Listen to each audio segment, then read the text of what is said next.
September 23, 1941, 0547 hours, the village of Demyansk, Soviet Union. Unteroffizier Klaus Weber crouched beside his Panzer III AUSFG, watching the morning mist rise from the Russian steppe. His crew had been fighting for 3 months since Operation Barbarossa began, and they had learned to fear many things: Soviet artillery, to 34 tanks that could shrug off their 50mm shells, the endless mud, the partisan ambushes. But infantry's small arms? Those were a joke. Weber's tank carried 30mm of frontal armour, enough to stop any rifle-caliber weapon the Soviets possessed. His crew had grown confident, almost arrogant. They would drive through Soviet positions with hatches open, machine-gunning infantry who fired uselessly at their steel fortress with rifles and submachine guns. The metallic ping of 7.62mm bullets bouncing off armour had become a source of amusement. Then came the crack. Not the familiar snap of rifle fire, but a sound like thunder compressed into a single instant. Weber's Panzer shuddered. The driver, Gefreiter Hans Müller, screamed as something punched through the engine deck with the force of a sledgehammer. Black smoke erupted from the rear grills. The engine coughed, sputtered, and died. Through the smoke, Weber glimpsed a Soviet soldier 200 meters away, prone behind a massive rifle nearly as long as the man was tall. The weapon's muzzle brake was still glowing red. Before Weber could react, another crack split the air. This time, the round penetrated the thin armor protecting the transmission, and the tank's gearbox exploded in a shower of metal fragments and lubricant. The Panzer III, which moments before had been rolling confidently toward the Soviet positions, was now a smoking wreck, dead in its tracks from infantry fire, from a rifle. Weber would survive that day, but his report to his company commander would be dismissed as combat exhaustion. No rifle could penetrate tank armor. It was physically impossible. What Weber didn't know, what German intelligence had catastrophically failed to detect, was that the Soviets had fielded over 17,000 of these weapons in just the first 6 months of the war. The PTRD-41 and its semi-automatic cousin, the PTRS-41, firing 14.5mm armor-piercing incendiary rounds at 3,300 feet per second. These were not rifles in any conventional sense. They were precision instruments of armored destruction, capable of defeating 40mm of armor at 100 meters, and they were about to revolutionize infantry anti-tank warfare. The story of how Soviet infantry armed with what German propaganda dismissed as peasant weapons systematically destroyed the myth of tank invincibility is one of the most overlooked tactical revolutions of the Eastern Front.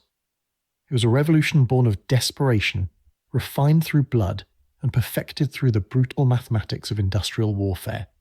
The German tankers who laughed at Soviet anti-tank rifles in the summer of 1941 were screaming in terror by the winter of 1942, as these weapons transformed the Eastern Front into a killing ground where no tank was safe and no advance went unpunished. The development of Soviet anti-tank rifles emerged from the catastrophic losses of 1941. In the first 6 months of Operation Barbarossa, the Red Army lost over 20,000 tanks, most destroyed by German Panzers that Soviet infantry could not effectively engage. Standard 7.62mm rifles were useless against armor. Anti-tank grenades required suicidal close approaches. Molotov cocktails worked only if the tank stayed still long enough, which experienced crews never did.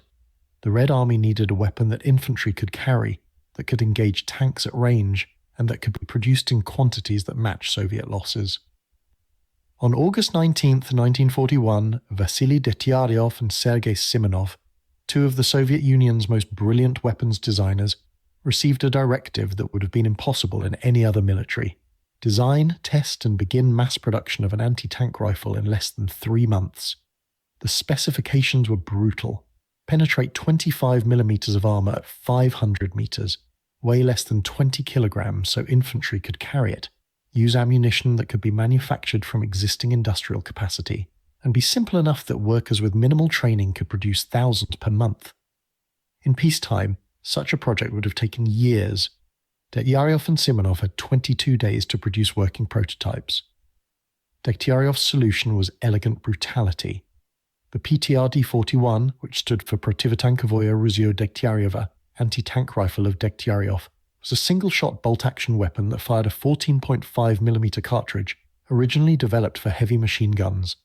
The round itself was a masterpiece of Soviet engineering under pressure, a 64-gram armor-piercing incendiary projectile with a tungsten carbide core, travelling at 1,012 meters per second. The kinetic energy at the muzzle exceeded 32,000 joules, more than 4 times the energy of a .50 caliber BMG round. This was not a bullet. It was a shaped penetrator designed to punch through hardened steel. The PTRD was 2,020mm long, weighed 17.3 kilograms loaded, and featured a sophisticated recoil system that absorbed 70% of the weapon's brutal kick. The barrel was chrome-lined to prevent erosion from the high-pressure loads. The bolt operated with smooth precision despite being machined to tolerances that would have been considered acceptable for artillery, not small arms. Most ingeniously, the weapon featured an automatic extractor that ejected the spent cartridge using residual gas pressure, allowing a trained soldier to reload in under 3 seconds. Simonov's PTRS-41 went further, incorporating a 5-round magazine and semi-automatic operation using a gas piston system. The PTRS was longer, heavier at 20.9 kilograms, and more complex to manufacture, but it could fire 5 aim shots in under 10 seconds, more than twice the rate of fire of Detyaryov's design. Both weapons were approved for immediate production on August 29, 1941, just 10 days after the initial directive. By October, factories in Moscow, Tula and Izhevsk were producing 500 PTRD and PTRS rifles daily. By December, production had increased to 1,500 per day. The Soviets manufactured these precision weapons in factories that were being evacuated ahead of German advances, in facilities that lacked proper heating, using workers who had never seen a rifle before. The quality control was ruthless. Every 10th rifle was proof-fired with double-charge ammunition. Barrels that failed were melted down and recast within hours. Workers who produced defective components were subject to immediate disciplinary action that could include criminal charges.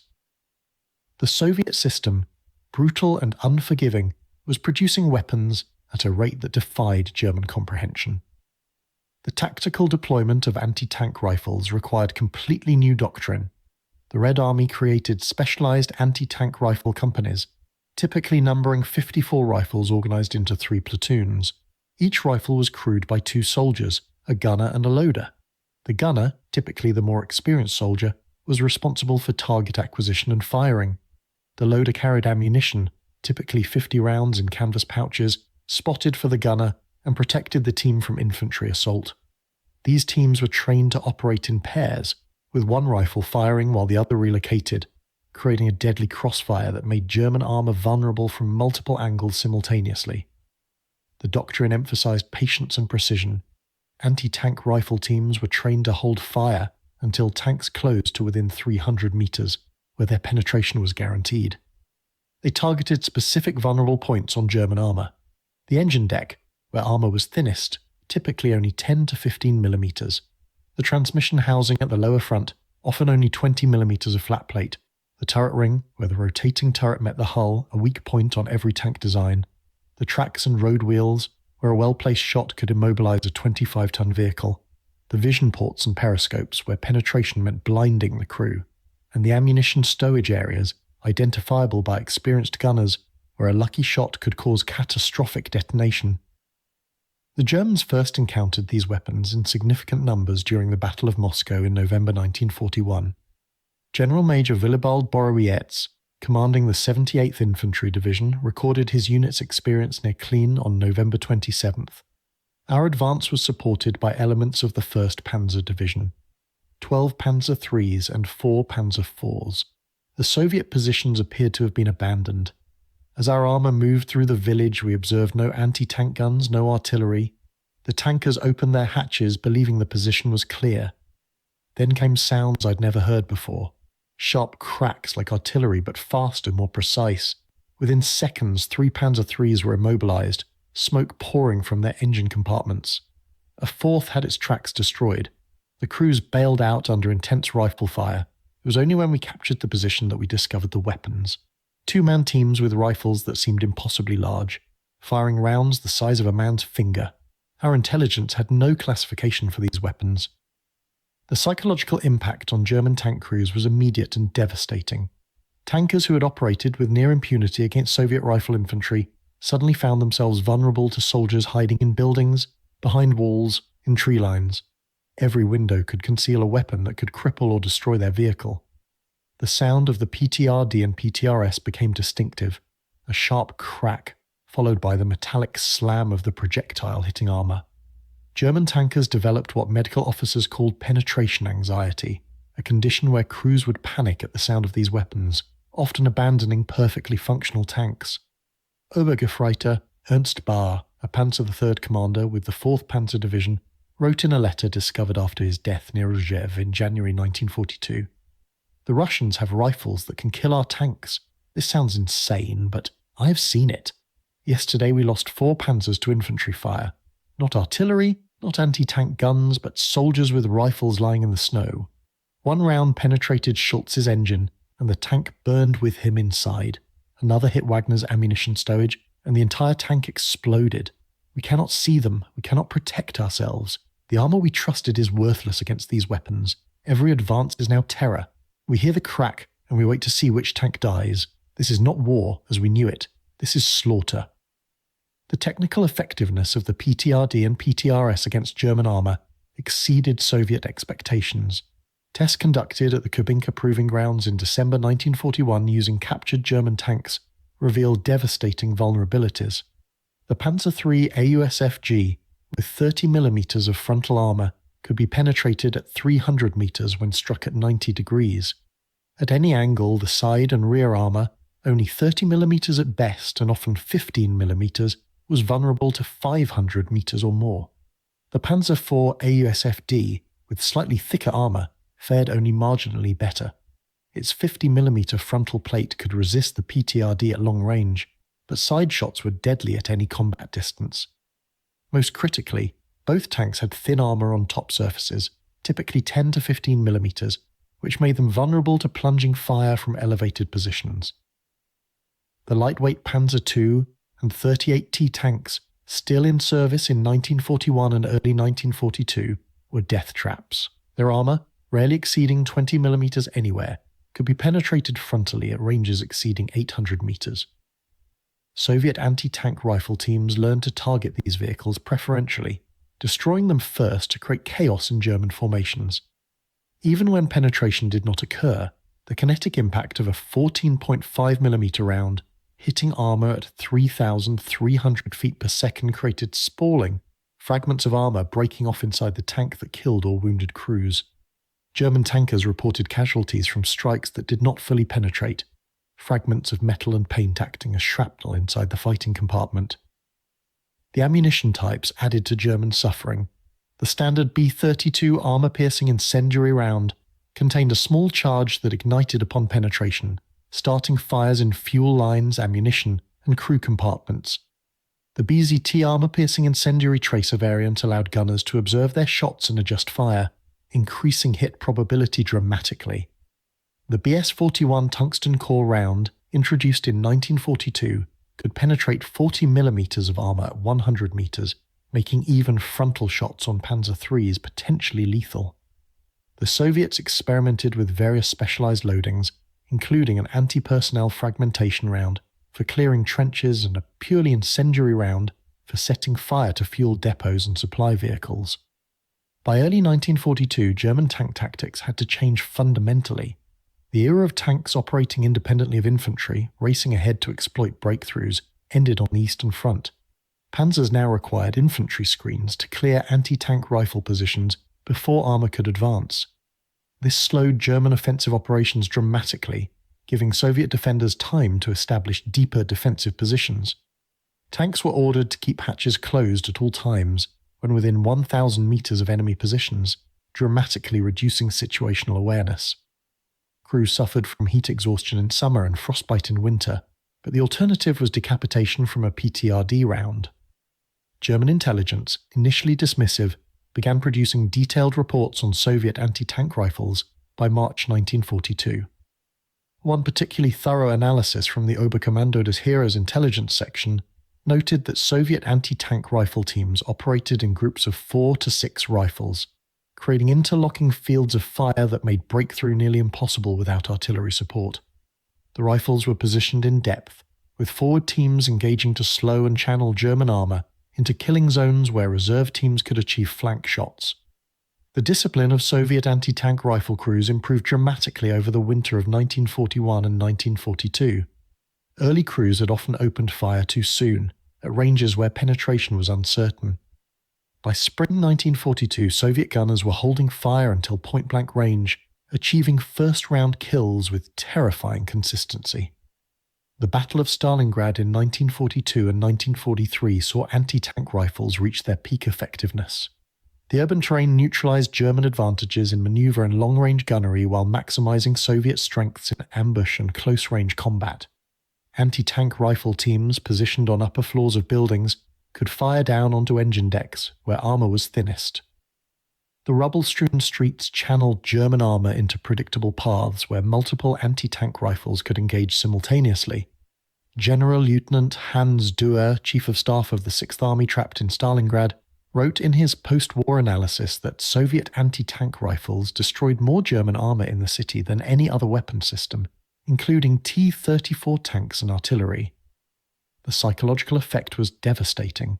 Tankers knew that every building, every pile of rubble, every basement window could conceal a weapon that could kill them. The stress levels in tank crews reached levels that medical officers classified as combat ineffective after just days of urban fighting. Soviet anti-tank rifle gunners in Stalingrad became legends. Junior Sergeant Pyotr Goltsov was credited with destroying 13 German tanks with his PTRD, including one Panzer IV that he hit with 5 consecutive shots, systematically destroying first its tracks, then its vision ports, then achieving a catastrophic ammunition fire with his 5th round.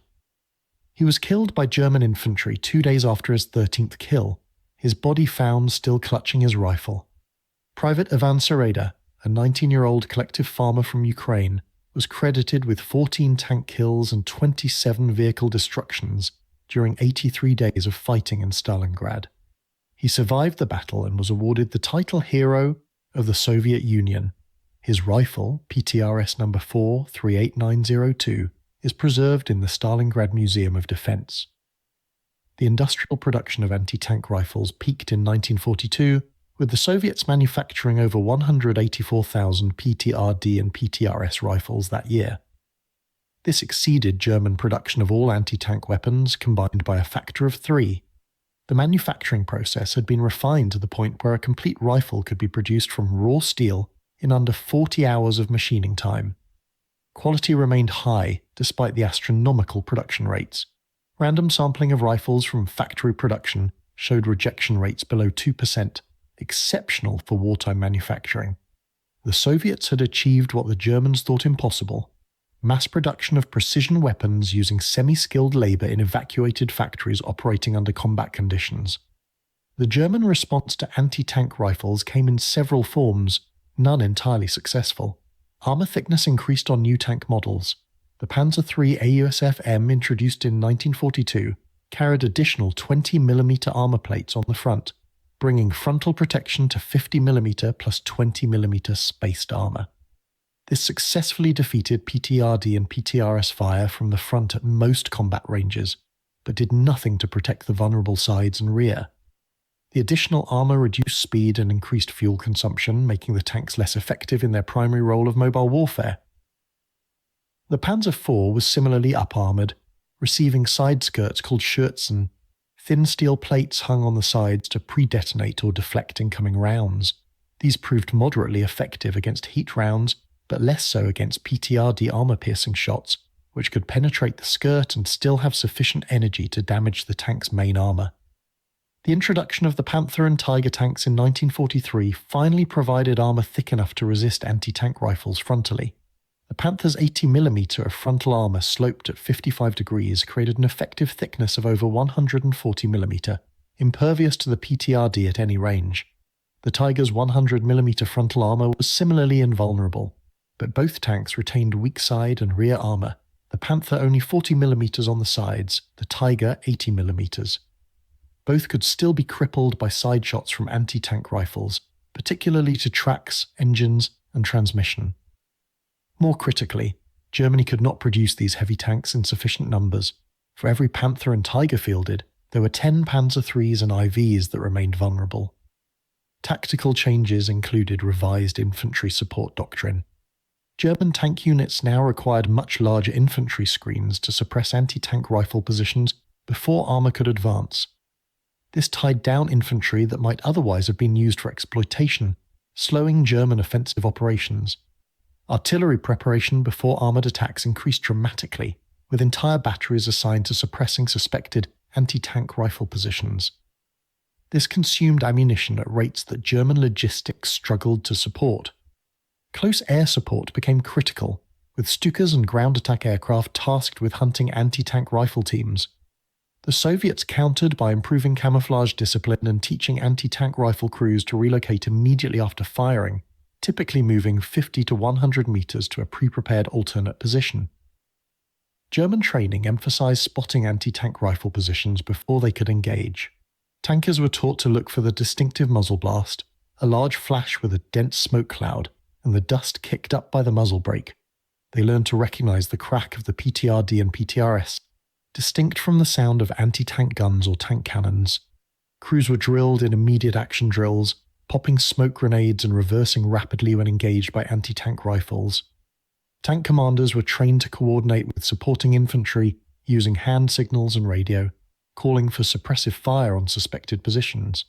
The effectiveness of these countermeasures varied, largely depending on the experience level of the crew and the tactical situation. By 1943, the PTRD and PTRS began to decline in effectiveness as German armour grew thicker and Soviet industry produced more effective weapons. The introduction of the RPG-43 and RPG-6 anti-tank grenades provided infantry with close-range weapons that could defeat even heavy tank armour. The widespread deployment of the 45mm ERI 1942 anti-tank gun gave Soviet infantry units a towed weapon with superior penetration and range. The Lend-Lease delivery of American 57mm and British 6-pounder anti-tank guns further reduced reliance on anti-tank rifles. Soviet tank production ramped up dramatically, with T-34 and KV-1 tanks becoming numerous enough to challenge German armour directly. However, anti-tank rifles never entirely disappeared from Soviet service. They proved invaluable in secondary roles that designers had never intended. Against German half-tracks, reconnaissance vehicles, and light-armoured cars, the PTRD and PTRS remained devastatingly effective throughout the war. The weapons were excellent for suppressing German machine gun positions in bunkers and fortifications, the heavy bullets punching through logs and sandbags that rifle-caliber weapons could not penetrate. Snipers adopted anti-tank rifles for ultra-long-range shooting, engaging targets at ranges exceeding 1,500 meters, far beyond the effective range of standard rifles. And in the hands of skilled marksmen, anti-tank rifles could still mission-kill German tanks by destroying external equipment, tracks, periscopes, and gun sites. The partisan forces operating behind German lines made extensive use of captured and supplied anti-tank rifles. The weapons were perfect for ambushing German supply columns, where a single two-man team could immobilize an entire convoy by destroying the lead and trail vehicles. Partisan anti-tank rifle teams wreaked havoc on German logistics throughout 1942 and 1943, with hundreds of trucks, half-tracks, and light-armoured vehicles destroyed in roadside ambushes. The Germans were forced to allocate scarce armoured vehicles to convoy escort duty, further straining their resources. The psychological legacy of Soviet anti-tank rifles extended far beyond their tactical effectiveness. German tankers never regained the confidence and sense of invulnerability they had enjoyed in the early months of Barbarossa. The knowledge that infantry small arms could kill them transformed tank warfare on the Eastern Front into a cautious defensive affair where every advance was calculated against the risk of ambush. Soviet infantry, demoralized by their helplessness against German armour in 1941, gained a weapon that proved they could fight back. The mere presence of anti-tank rifles in Soviet defensive positions forced German commanders to commit additional resources to every attack, slowing operations and creating opportunities for Soviet counterattacks. German after-action reports from 1942 and 1943 consistently cited anti-tank rifles as a major tactical problem, often listing them alongside mines and artillery as primary causes of armoured vehicle losses. One particularly detailed analysis from the 4th Panzer Army covering operations near Kursk in July 1943 noted that while anti-tank rifles caused fewer total kills than mines or anti-tank guns, they created a disproportionate psychological impact and forced tactical compromises that degraded overall combat effectiveness. The report recommended avoiding terrain where anti-tank rifles could be employed effectively, essentially conceding large areas to Soviet defenders. The production statistics tell the story of Soviet industrial determination. From 1941 to 1945, Soviet factories produced approximately 317,000 PTRD rifles and 63,000 PTRS rifles, for a total of 380,000 anti-tank rifles. This exceeded total German anti-tank gun production by a substantial margin and represented one of the largest single weapons programs of the war. The cost per rifle was remarkably low, approximately 1,350 rubles for a PTRD and 1,800 rubles for a PTRS, compared to 8,000 rubles for a 45mm anti-tank gun. The return on investment in terms of German vehicles destroyed or damaged was exceptional, with conservative estimates suggesting each rifle averaged between 3 and 5 vehicle kills during its service life. Post-war analysis by both Soviet and Western military historians confirmed that anti-tank rifles, while ultimately superseded by more powerful weapons, played a crucial role in Soviet defensive operations from late 1941 through 1943. They provided Soviet infantry with their first effective means of engaging German armour at ranges where survival was possible. They forced German tactical adaptations that slowed offensive operations and consumed resources. They demonstrated that Soviet industry could respond to battlefield requirements with innovative solutions produced in mass quantities. And they shattered the myth of German armour invulnerability, both in Soviet minds and among German tankers themselves. The individual stories of anti-tank rifle gunners reveal the human dimension of this tactical revolution. Senior Sergeant Vasily Zaitsev, famous for his sniper exploits in Stalingrad, began his combat career as a PTRD gunner, destroying 2 German light tanks before transitioning to conventional sniping. He credited his experience with the anti-tank rifle with teaching him patience and precision under fire. Junior Lieutenant Lyudmila Pavlichenko, the most successful female sniper in history, trained on PTRS rifles before receiving a sniper rifle, the heavy weapon teaching her to manage recoil and maintain aim under stress. Thousands of anonymous Soviet soldiers learned to fight back against German armour using these weapons, transforming from helpless victims in 1941 to effective anti-tank fighters by 1942. The German perspective, recorded in thousands of after-action reports, personal letters, and post-war interviews, consistently emphasized the shock of discovering infantry's small arms could threaten tanks. Oberst Hermann Balck, one of Germany's most successful panzer commanders, wrote in his memoirs that Soviet anti-tank rifles forced a fundamental reassessment of armour tactics on the Eastern Front, changing the panzer force from an exploitation arm to a supporting weapon that required extensive infantry and artillery cooperation.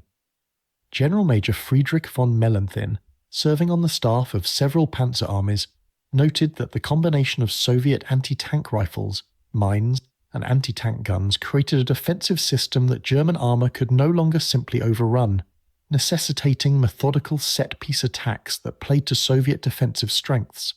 The final assessment of the PTRD and PTRS must acknowledge both their strengths and limitations. These weapons never achieved the penetration of dedicated anti-tank guns, never matched the tactical flexibility of anti-tank grenades, and were eventually superseded by more capable weapons.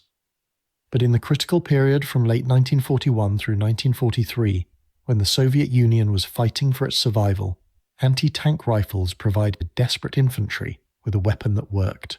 They could be produced in vast quantities with available materials and machinery.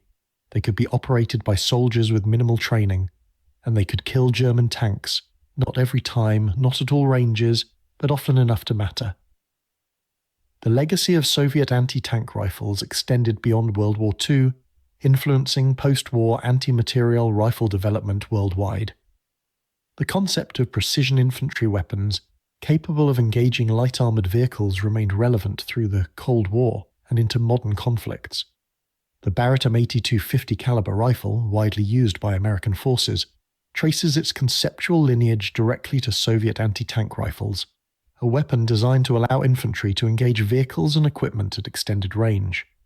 The Russians themselves continued development of the concept, fielding modern anti-materiel rifles like the OSV-96 and the KSVK, direct descendants of the PTRD and PTRS. In the museums of Russia, carefully preserved PTRD and PTRS rifles stand as monuments to Soviet ingenuity and desperation. The Museum of the Great Patriotic War in Moscow displays dozens of examples, including weapons with kill markings etched into their stocks by proud gunners. The Stalingrad Museum houses the rifles of decorated heroes of the Soviet Union, each weapon accompanied by photographs of the tankers they killed. These are not beautiful weapons, not elegant expressions of firearms design. They are brutal, functional tools designed for a single purpose: to punch holes through steel and kill the men inside.